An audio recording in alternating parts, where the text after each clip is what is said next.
Hello my bookish friends and welcome to my channel. My name is Kathleen and here we talk about all things bookish, and today it is that time of the month again where we reflect and do a reading wrap up and talk about all the books that we have read this past month.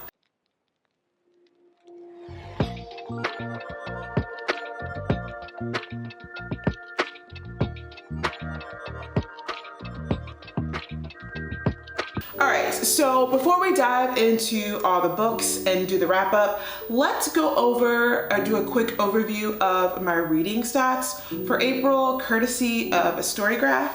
So when it comes to how many books I read in April, I read a total of 10 books, and of those 10 books, that equals to 3,845 pages that I read. The average time it took me to finish a book was 7 days. Your girl is nothing if not a slow reader.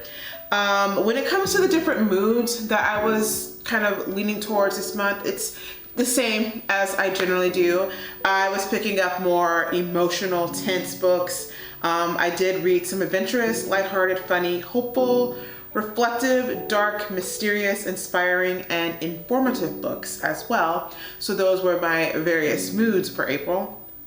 When it came to pace, I, for some reason, really love and enjoy books that have a medium pace, and that was the only thing that I picked up in April were medium paced books. When it comes to page numbers of different books, so I read 80% of books that had a page count of between 300 to 499.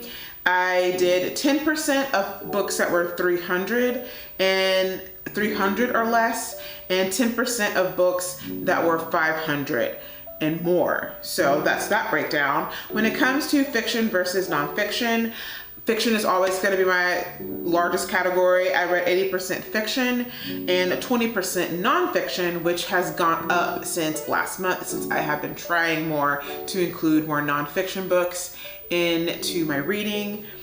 When it comes to genres for April, it seems that I read more science fiction this April, with literary kind of being tied with sci-fi and literary. I was reading a lot of young adults, thriller and mystery, and memoir. I've kind of in contemporary. Those seem to be the top books that I was reading in April. When it comes to formats, again, I am a print girly. So 80% of the books I read were print or physical. 20% of the books that I read were digital. And when it came to ratings and reviews, I did a total of 10 reviews this month, of course, as I read 10 books. And my average rating was 4.2 stars. So those are just my general stats for April. I would say that I had an enjoyable and fun reading month.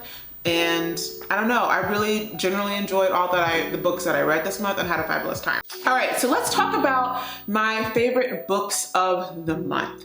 First up, we have my favorite, the book of the month, which is going to be Death of the Author by Nnedi Okorafor. So in this story, we are following Zelu, who is pretty much down bad in her life and is stuck in a pit. She has lost her job as a professor at the university she was teaching at. The novel that she's been working on has been rejected by her publisher. So she is pretty much down on her luck and feeling stuck and stagnant and is feeling some type of way. And due to just on a whim and just wanting to do something, I guess, to lift her spirits, she begins to write a novel called Rusted Robots, which is a sci-fi and very much a departure from what she normally writes, which is literary fiction. And she begins to become enamored with this story and just fleshing it out, and it consumes her.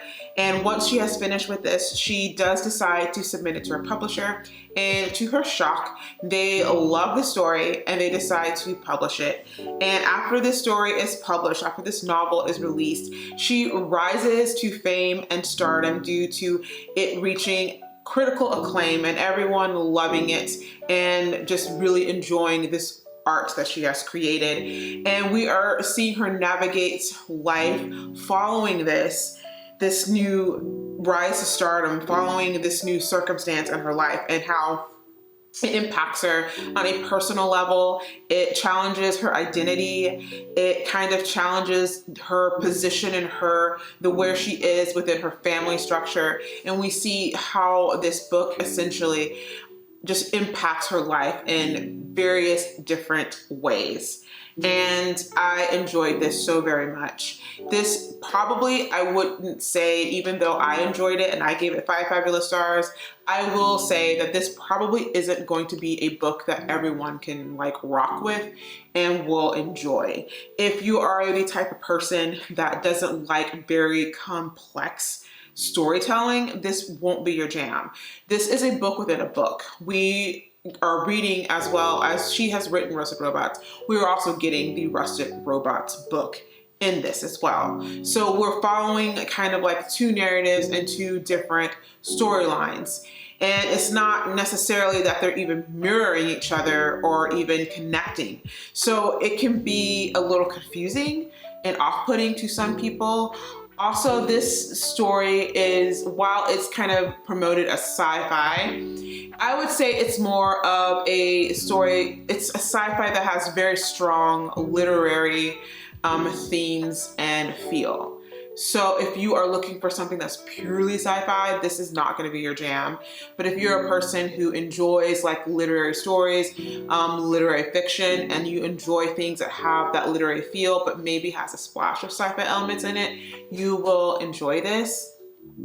Also, when it comes to I think in some ways this story is pitched and it is paced and it is structured in such a way that it can give the reader the idea that there is going to be some major climactic moment that is going to happen in this book. And I think that the premise really does this story an injustice by kind of giving that idea and planting that idea in the reader's head, because that isn't truly the case in this. So I feel like some people might pick this book up expecting something major and climactic to happen, and when it doesn't, feel very let down with this story. So I'm just going to tell you that it's not exactly kind of what it's alluding to in the premise, but it's still magnificent. So if you like stories that have complex family dynamics, a character who is growing and learning about their identity, you like a very complex storytelling approach, you enjoy stories with a book within a book kind of aspect. If you like complex storytelling like that, you will enjoy this book. However, if you do not, this ain't for you. But I loved it, I enjoyed it, gave it 5 fabulous stars, and so glad to have this on my shelf. When it comes to the most memorable book that I read this month, that would have to go to Dream Count by Chimamanda Ngozi Adichie.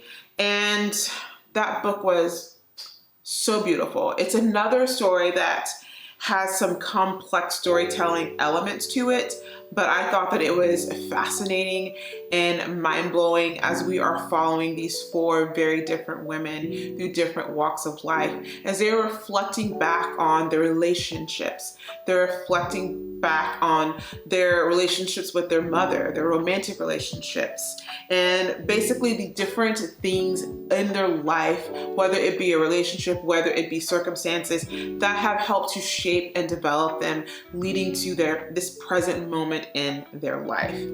I enjoyed it so very much. It tackled a lot of very different issues that I feel like women in their 40s are going through and experiencing when it comes to being childless by circumstance, childless not by choice, when it comes to being thrust into single parenthood. It just covered so many various aspects of motherhood and of childlessness for women who are in an advanced age, what that kind of felt like, what you think about those things, how society treats you and looks at you. It was fascinating. I enjoyed it. It covered a lot of different complex topics about what it looks like to be a foreigner in a new land and having to adjust to just different culture and just circumstances and navigating that kind of confusion. It was amazing. I really enjoyed it. I gave it 5 fabulous stars. I had such an amazing time with that novel. It was just, it really had me by a chokehold, and I look forward to reading more from her again. Next up, we have the book that took me by surprise, which is Dust by Allison Stein. So in this coming of age, young adult, contemporary kind of speculative novel, we are following Thea, who her family has just left their home in Ohio and has moved to the Bloodless Valley in Colorado due to her father wanting to pursue this new way of life where basically he's kind of off the grid and wants to pursue homesteading, growing his own food, growing and living off the land, having his own farm, and being self-reliant and not relying on any assistance or any government help. And due to his kind of decisions to this and him being more radical and him being, I guess you could say, more like a right wing kind of, it's kind of a lot, he's cut off Thea from, you know, community, from these different things. So she's not allowed to go to school. She's not getting a formal education. She's working this job to help the family make ends meet. He's not successful in his farming venture so far. And the fact that he's not allowing her to connect with the community, not allowing her to go to the library to read books that he doesn't approve of because he's afraid of her influencing her negatively and her not basically taking his word as law, and just kind of how this is so problematic. And also we're kind of learning more about their ableist attitude towards Thea, as she is partially deaf and has a disability, and they're not actually nurturing that and creating accommodations for her, but they're actually encouraging her to pass off as a person with hearing, and she is struggling with this, obviously, and not having these accommodations and not having people kind of respect that for her is very much a challenge. And as she is working at this cafe, she meets this woman, Teresa, who I guess takes notice of her plight and situation and takes notice of her disability and introduces her to another young teenager named Ray, who is deaf and who begins to kind of help Thea come out of her shell, teaches her a little bit about sign language, and exposes her to the greater community around her. And I found this story to be so amazing, so impactful. As again, we're covering topics with ableism, we're covering topics with radicalization, we're covering topics of complex family dynamics, and we're also talking about climate change and how that's going to impact families and people in the future. It was a fascinating read. I wasn't expecting it to go as hard as it did when I picked it up, but I'm so glad that I read it because it was phenomenal and I had a great experience with it. And I do believe I gave it 5 stars. Let me check. No, I gave it 4.5 stars, but it was amazing. And I think the reason I didn't give it 5 stars is because in the end, the ending conflict with like Thea and her father, it was wrapped up too conveniently for me.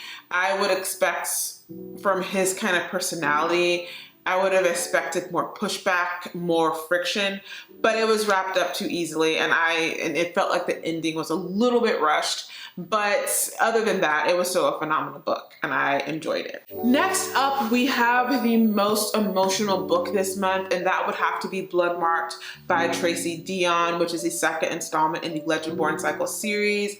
This book had me feeling all of the emotions: anxiety, fear, worry, crying, staring at the wall for like 45 minutes after I finished reading this book. But it was such an amazing experience as I got deeper into this series. And I think that what I enjoyed the most about this book is just how Tracy Deonn expanded upon this world. She built on this premise. She built on this plot line, the way that she just kind of really went in deep when it comes to the root crafters, when it came to expanding upon the order and revealing who they really are, when it came to showing so many different things. I mean, there's just so many amazing, beautiful themes I could talk about all day for this book. I have a reading blog where I kind of go into depth and I explore it a lot more. So I don't want to take up like hours talking about this book here. But this was 5 fabulous stars. I really enjoyed it.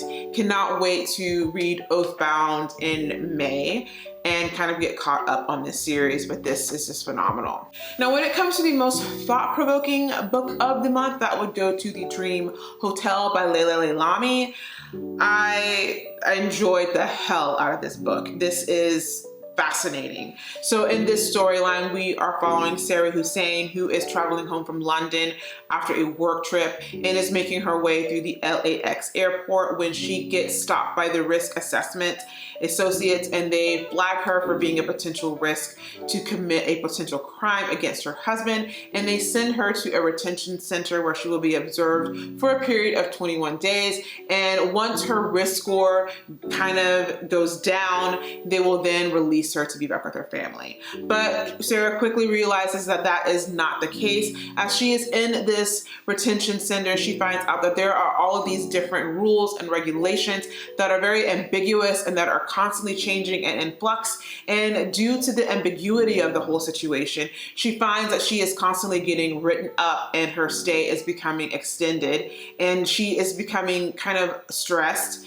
and fearful and upset that she's not going to ever be released to be reunited with her family. And this novel was amazing as we are talking and tackling about topics regarding technology and AI and how much kind of access we give these apps, these devices, these programs into our lives, and how they have autonomy over a lot of the things we do, and how this could be a potential issue when it comes to privacy, when it comes to our advancing in technology to the point where we are relying on algorithms and programs to basically analyze and monitor and surveil people and determine who is and isn't a threat based on what is potentially they claim to be unbiased. But as we see in this novel, is it truly unbiased if we have, of course, one, humans that are creating these algorithms and programs who, of course, have their inherent bias, and two, when it comes to the lack of nuance and context regarding the various areas and aspects of our life that make up a picture that can potentially or possibly make a person look or appear guilty of certain ulterior motives, but without that nuance, without that context, we don't truly see the full picture. And this did a fascinating job of really diving in and tackling these topics, and I enjoyed this novel so very much. I gave it 5 fabulous stars, and yeah, this is one to definitely read if, again, you love complex storytelling, you love themes of this nature, and you also are a fan of speculative fiction. You will eat this up. So my least favorite book of the month would have to be One in a Millennial by Kate Kennedy. And in this story, or it's not even a story, I'm so sorry, it is a nonfiction. So in this nonfiction, we have a collection of essays that are basically detailing this woman's experience growing up as a millennial, and she gives you a lot of social commentary and thoughts about her opinions regarding the issues and the kind of problems that we experienced in the late 90s to early 2000s when it comes to misogyny, when it comes to sexism, when it comes to what she calls or terms biblical patriarchy, and how these things basically impacted her identity and how it impacted the way that she saw herself, and that she moved throughout the world and pursued different career aspirations and things of this nature. And this book, it didn't work for me, unfortunately. I think it's because she goes about making a point to say that this book is not a memoir, and in doing so, and then turning around and basically talking about her childhood from when she was a preteen on into her adult years, it gave it a feel of being a memoir. So that was very confusing. The other element of this story that did not really work for me and that I didn't like is that she was very verbose, and she took her time getting to the point and elaborating or saying what she really wanted to say in a concise and succinct way. She went off on a lot of side tangents, and it just made this text, this book, longer than what it necessarily needed to be. And additionally, because of this, it felt very convoluted, very overwhelming. There was no clear focus, no clear theme present.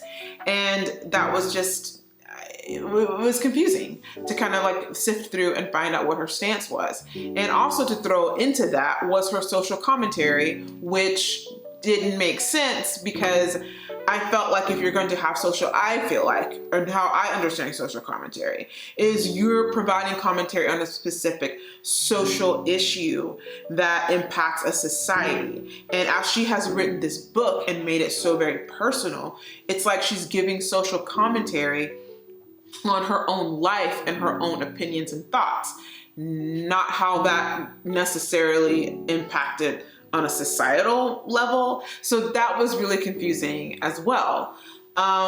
Yeah, this really, it fell flat for me. I gave this 2.5 stars, and yeah, this definitely was not my favorite of the month. Okay, let's talk about the other books that I read this month. First up, we're going to talk about Before We Were Innocent by Ella Berman. So in this novel, we are following this group of 3 young girls who are traveling to Greece for the summer as their last hurrah before they start school and they go their separate ways.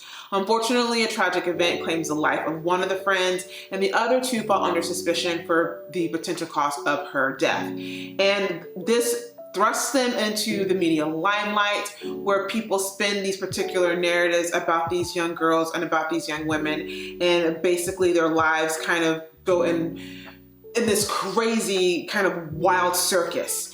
And they're barely able to basically escape and not be charged with murder. And after a period of 6 months, they're set free and they go back home. But the scars from this incident does kind of impact both of these women in different ways, leading one to be more reclusive and more distrustful, and the other to lean more into this celebrity aspect of it all and kind of making a new name for herself. They haven't spoken in about 10 years when the one friend, Joni, shows up on the other friend's door asking for her help, which leads and opens a whole can of worms. And we see kind of the challenges of their friendship and the frailty of their trust as they're navigating this new world that they're in, this new friendship, and these events that are transpiring that are triggering a lot of the old feelings that they had back when they were young girls. This book was interesting. I liked what it had to say about media when it comes to judging young women and spinning particular narratives about young women, especially when they are abroad and there are suspicious circumstances surrounding them, how we are very quick to call them out to be deviant or blame them of wrongdoing when perhaps they are not, and we kind of interfere with the justice system and make things worse, and we ruin reputations and we can ruin lives in doing so. I found that that exploration very interesting. I also found that kind of exploration and the study of female friendships, especially when it comes to young teenager friendships, and just the structure and the dynamic between those young female friendships and how they're just so frail and so, I don't know, the codependency and the fact that so much of your identity is built on what another person kind of thinks and what they want to tell you about who you are. And what happens as you begin to grow up and you begin to naturally drift apart. I thought that was fascinating. And also how adult female friendships, how challenging and trying they can be. It was very interesting. But yeah, this book didn't hit all the way for me, and I think it's because the one girl, I can't think of her name to save my soul right now, but I think it's because she was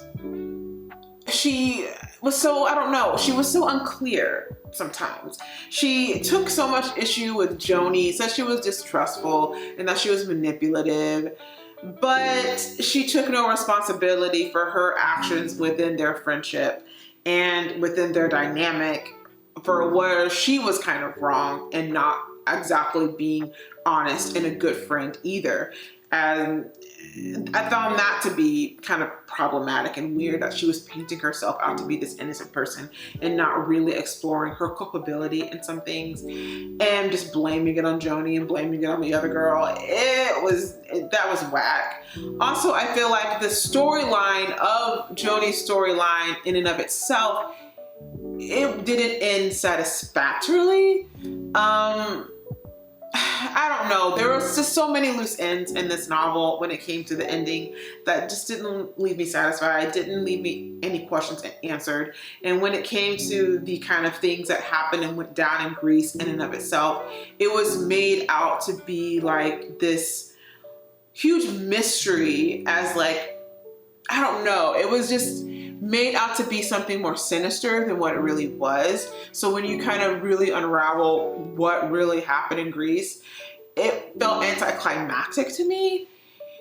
And I don't know. I think this story or this book was kind of pitched as more of a mystery when it was more of a contemporary story that was exploring female friendships and dynamics and exploring those different things. So it was more of a contemporary fiction than it was a mystery. And I think that having it pitched as a mystery when it really wasn't gave the wrong impression. And it's probably why I didn't have as good of a time with it as it could have. But I did give this one 3 stars. Next up, we have First Time Caller by B.K. Borison, which is my first B.K. Borison book, and I had such a fun time with this romance. So in this story, we are following Lucy Stone, who is a single mother, and she discovers her daughter on the phone late at night talking to radio host Aiden Valentine, trying to get some help to create that spark in her mom's love life again.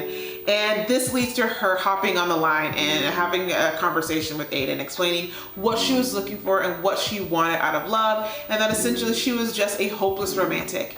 And due to this show's popularity and it going viral, they extend her the offer to come join them on the show to create a segment where they help her to find love. And in doing so, a little crush develops between, or a little situationship develops between Lucy and Aiden, where Lucy, the hopeless romantic, is having some feelings for Aiden, but Aiden, being the pessimist that he is and him not really believing in love anymore, is struggling to reconcile his feelings for Lucy and wanting to pursue something serious with her when he is so pessimistic and not into love and relationships and dating anymore. And this was such an interesting story to me. I really liked it. I like the emotional, heartfelt parts of it. I love the found family aspect of it, with Lucy and her ex being able to co-parent in this healthy and supportive environment. I enjoyed how her ex was so loving and caring and supportive of Lucy herself and wanted nothing but the best for her and always had her back. The relationship that Lucy had with her daughter, I felt was precious. I also enjoyed Aiden himself, even though he was kind of complex in the sense that he was pessimistic and not sure about love due to his past trauma and what he had experienced when he was younger. He still also had a strong support group of people that wanted the best for him and to see him succeed and be happy. And just them two together, I thought that they were adorable and that they were so precious. And I don't know, this book, it did it for me. I loved every single bit of it and I gave it 5 fabulous stars.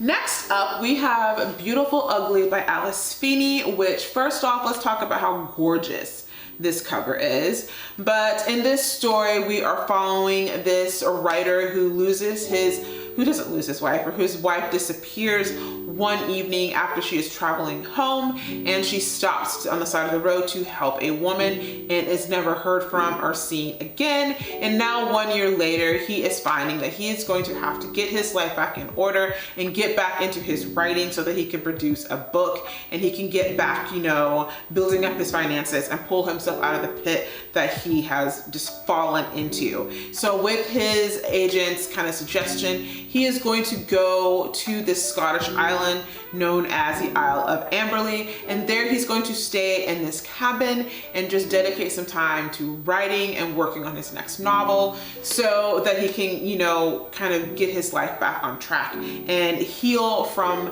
the disappearance of his wife and her never being found. But it's while he is on this island that he runs into a woman who bears a striking resemblance to his wife, which opens the floodgates of him having questions about her disappearance and actually what happened that night. And this was an interesting little, this was interesting. It was quite interesting.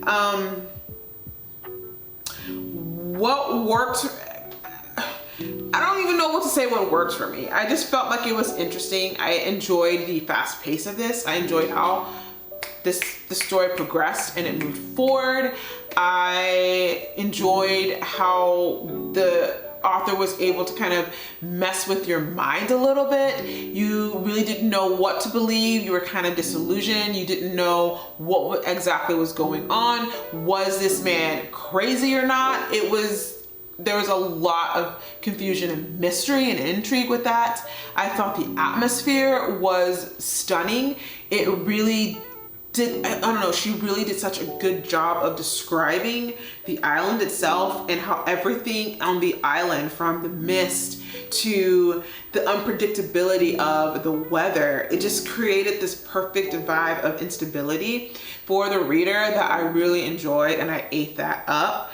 However, with that being said, this ending was kind of like a kind of ending for me, because I felt that I had the rug pulled out from underneath me, and I don't know, I'm not one of the readers that likes that kind of surprise. I like to be able to piece together what's happening, and I didn't really get that in this. There was some misdirection that was very confusing, and it just really, I didn't like how everything came together in the end necessarily. But at the same time, I wasn't too terribly mad at it. I'm a little ambivalent about this book. I enjoyed it. There were some aspects that I didn't really like or jive with, but it wasn't bad in my opinion. It wasn't awful. I gave this, what did I give this? I gave this 3 stars. And the last book that we are going to talk about is Holy Ground by Catherine Coleman Flowers. In this story with this environmental activist, she is sharing her insights and thoughts and wisdom when it comes to environmental justice, when it comes to activism, and finding hope in the future. And this was okay. This was good. I enjoyed it. What I really enjoyed the most out of this collection of essays was her discussion and her talk when it comes to reproductive rights throughout our history as it pertains to women and as it pertains to the government always feeling this need to insert themselves in the narrative of what women are choosing to do with their reproductive rights. I found that to be just interesting as we kind of consider the climate that we are in today when it comes to the criminalization of abortion. I found those insights to be very interesting. I also liked her discussion and her revelation when it comes to the rural, impoverished, primarily Black communities and their lack of access to proper sanitation and clean water, and how this is typically affecting those rural communities in Mississippi, Alabama, and Louisiana, where these homes don't have, proper plumbing. They don't have clean water that they can drink. They also are, due to government and legislations and how things are set up, they're being penalized for not having proper sanitation and proper these issues. They're getting penalized for it, where if they aren't able to get their houses up to code or up to standard, they run the risk of losing their home while also being slapped with like these severely exorbitant fines. And obviously these people are impoverished and they're poor and they can't afford these things. So I found that to be very interesting, very fascinating, and something very essential that I kind of learned about because I wasn't aware of this, and frustrating to kind of learn about when you think of the fact that we are this wealthy, industrialized country and we have people that are struggling with proper sanitation and access to clean water, and how that is compromising their health and well-being. It was just problematic all the way around. The only things that I struggled with these essays is that there was this one essay where she was talking about food and the different things surrounding food. And it just, some of her comments came across as a little out of touch and a little, in my opinion, kind of fat phobic, as she's kind of sharing these stories of different women and their struggles with weight and her insights coming to the obesity epidemic and making it kind of appear she was, and I don't know if this was her intention, but it did come off that she was kind of blaming the person, insinuating that because they ate too much food, that's why they were fat. And there's so many different things that come into obesity and being overweight and health and wellness that doesn't just have to deal with just a person eating too much. I feel like that is a very ignorant kind of statement to, or assertion to have when it comes to those things, considering there's nuance to that. There's health conditions that contribute to weight gain. There's hormonal imbalances that contribute to weight gain. There are so many different things that contribute to weight gain, not just a person just sitting down and eating too much. Like there's so much nuance and context that needs to be had with these conversations so that you don't sound fat phobic, you don't sound like you're regurgitating diet culture, and you're not kind of painting out health and wellness to present in a certain way, or a person in a certain body is healthier than another person, because that's not always true. So that rubbed me the wrong way a little bit. And there are a couple of points where she was kind of glorifying and edifying particular problematic politicians and people who she was saying that they were once very problematic as far as being more racist, and then they did a 180 and now they're like pillars of their community because it helped the Black cause in certain spaces and places. And I don't know if I would go as far as to edify these people. Again, context and nuance is a thing, and I don't know, that felt a little icky considering the type of people that she was kind of glorifying.